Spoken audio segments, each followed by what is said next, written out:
femme politique et sa vie de couple. Est-ce que les gens souhaiteraient voir leurs filles ou femmes animer la vie politique? Qu'est-ce que des acteurs disent de ce sujet? Qu'est-ce que les femmes elles-mêmes disent de ce sujet? Nous recevons pour vous un artiste, Rugman. Qu'est-ce qu'il pense de la femme politique et sa vie de couple? C'est un sujet épineux.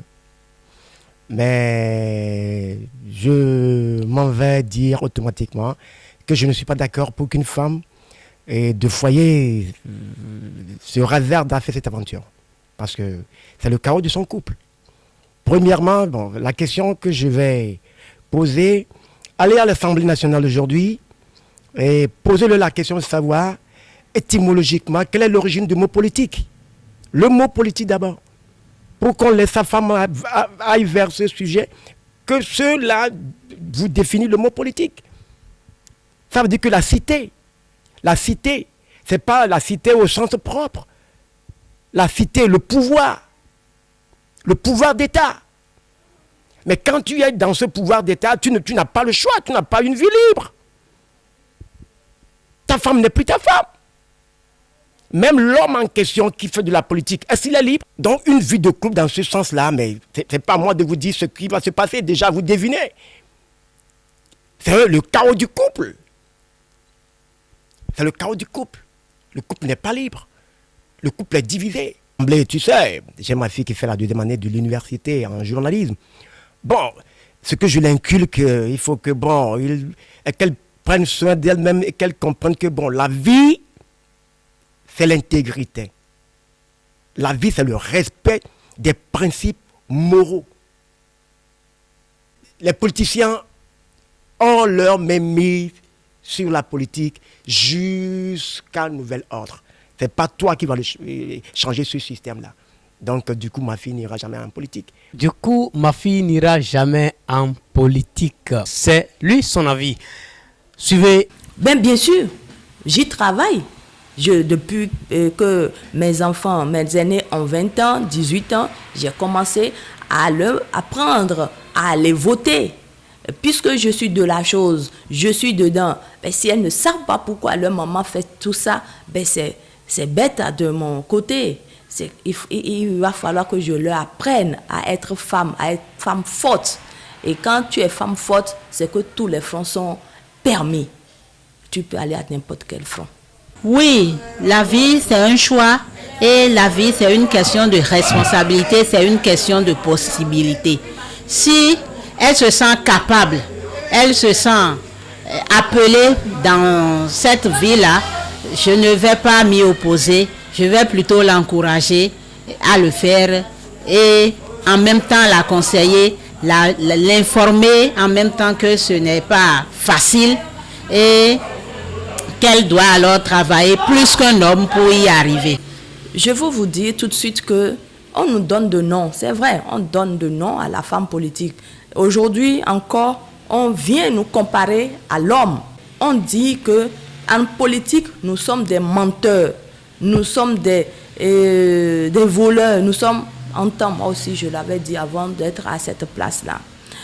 Cette comparaison à la femme, c'est un peu, c'est d'égaler. Ce n'est pas bien. Parce que ce n'est pas toujours que la femme se laisse à des jeux de truanderie. La femme n'aime pas truander, elle aime là où c'est sain.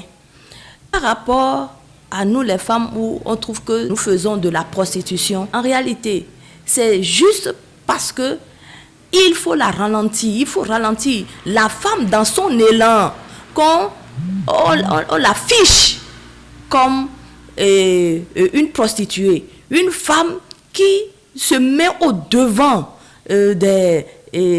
du front, qui va au front, c'est une femme vaillante. Elle est prête à tout. En ce moment, elle ne voit plus de limites. Mais quand elle ne voit plus de limites, les hommes trouvent que celle-là, elle n'est pas digne d'être femme. On lui ôte et ce privilège de femme. Et on lui colle tous les noms qu'il faut. Elle est prostituée, elle est ci, elle est ça. Mais en réalité, ce n'est pas le cas. c'est les hommes qui le fabriquent. Les hommes sont capables d'afficher une femme juste parce que leurs intérêts sont bafoués ou leurs intérêts ne sont pas pris en compte. Là, on dit, oh, la dernière fois, moi, je suis déjà allé avec elle, elle a fait ci, c'est comme ça. Ça, c'est comme ça que ça se passe. Quoi que tu n'aies pas fait, on dira que tu l'as fait. Mais si tu fermes les oreilles, c'est que tu arrives à bout et quand même, tu as déposé ton empreinte. Pendant que tu es appelé à une fonction politique, boucher les oreilles, lui, et tu deviens une femme forte. Tu deviens l'Amazone du temps contemporain. Les gens le disent effectivement. Ce nom-là, moi je trouve que c'est du discrédit qui est jeté sur les femmes. La politique, ce n'est pas une question de séduction.